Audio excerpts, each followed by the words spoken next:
Imagine coming home and finding that your baby, your only child, has disappeared. That nightmare came true for a young woman in Seattle many years ago. As far as she knew, her son was lost to her forever. Or was he?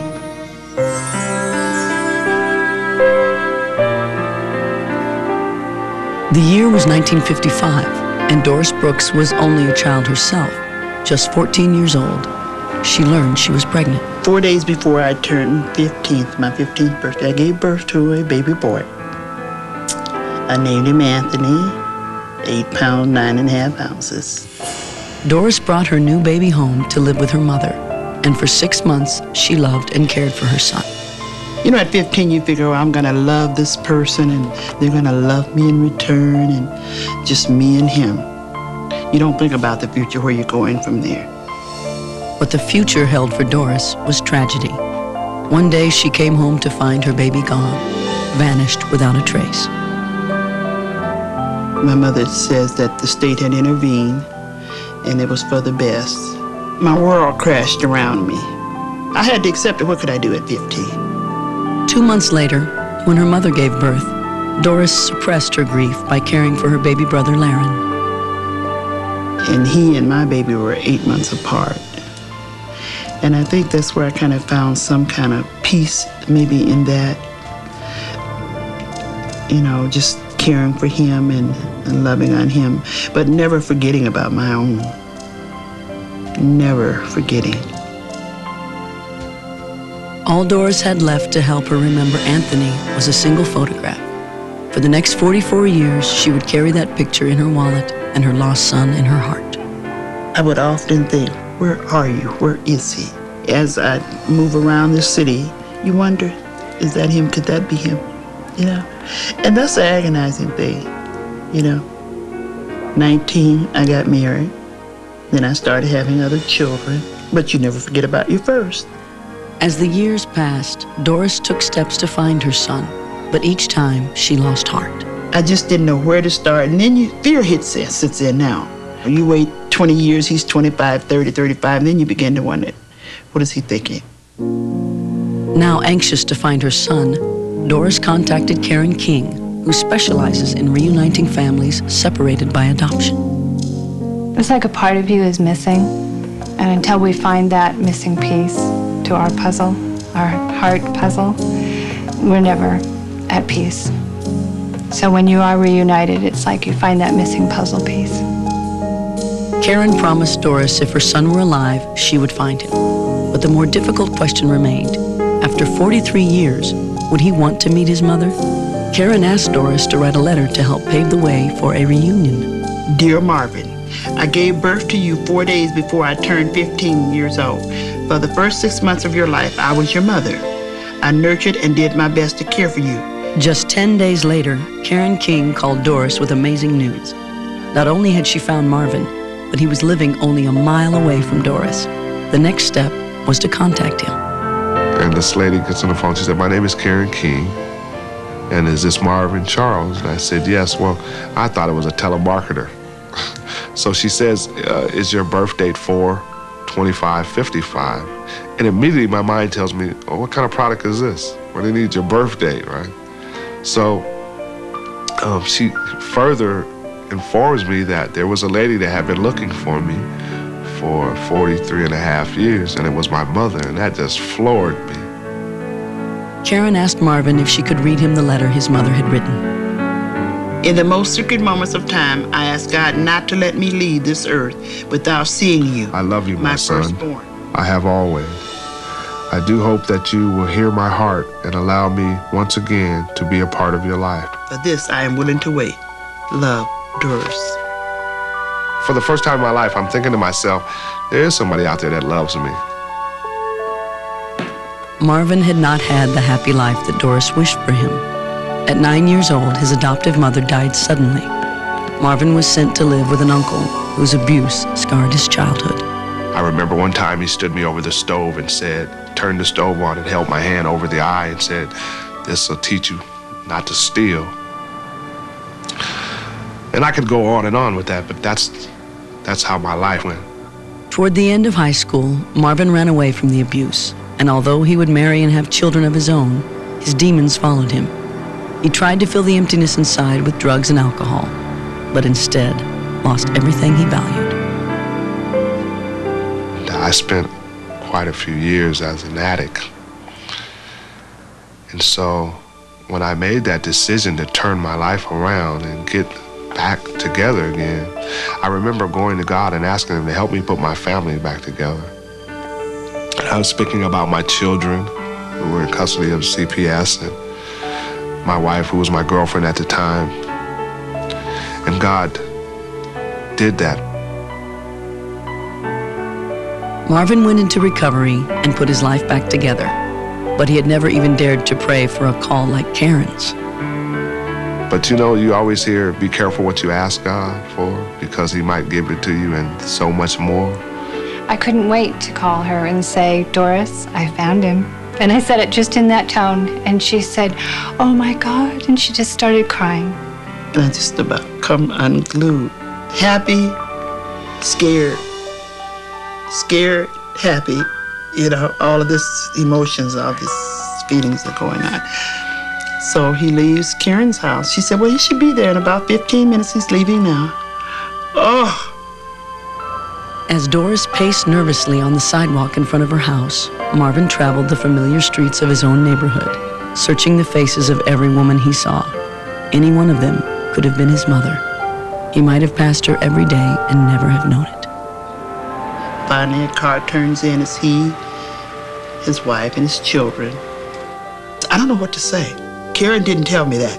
She didn't say what I was supposed to do when I met him, right? But, oh, God, what do I do now? I get out. Now I really don't know what to do. You know what I mean? You don't know if you want to holler, scream, or faint. So I eventually get out the car. And he just came walking real slow. He just throws his big bare arms around me and hugged me. Now I want to see in his face because I want to know what he looks like. He's taking his glasses off. I pushes him back so I can get a good look, but he won't let go. He's holding me like this, and I thought, I need to see him. I need to see what he looks like. And finally, while I was hugging him, he said to me in my ear, he said, "I've been waiting on this hug all my life." Now, if you don't think that wouldn't tear one apart, you know? There was a lifetime of catching up to do, so what better place to start than with a family photo album? And just as Doris and Marvin were beginning to feel that life couldn't possibly hold any more surprises, fate dealt them one more incredible card. And we're just going through the picture album, family picture album. And so he points to this picture, this guy, and he said to me, he said, "Who is this?" And I said, you know, not knowing, I said, "Oh, this is your uncle and my brother." "Oh, this is Larry here." He said, "I went to school with this guy." And that just about floored me because, remind you now, Larry is the young man, the baby that my mother was pregnant with when they removed Marvin from the home. This is Larry. He was a track star at high school. I was the homecoming king, you know, made it real easy to know one another. Unbelievably, Marvin and Laren, two babies destined to be separated by the state 43 years earlier, had actually grown up friends. So they are 8 months apart. And they went to junior high and high school together and played Little League ball together. My mother and Larry lived 3 blocks from where Marvin and his adopted family lived. To be so near and yet so far was a painful lesson not lost on either Doris or Marvin.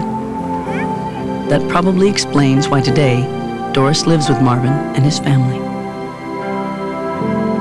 I mean, I'm just in love with my mom. I have my 2 most favorite people in my life, my wife and my mother. You can't ask for a better combination than that. And for Doris, the missing pieces of the puzzle of her life are finally in place. It feels so great. It feels so good.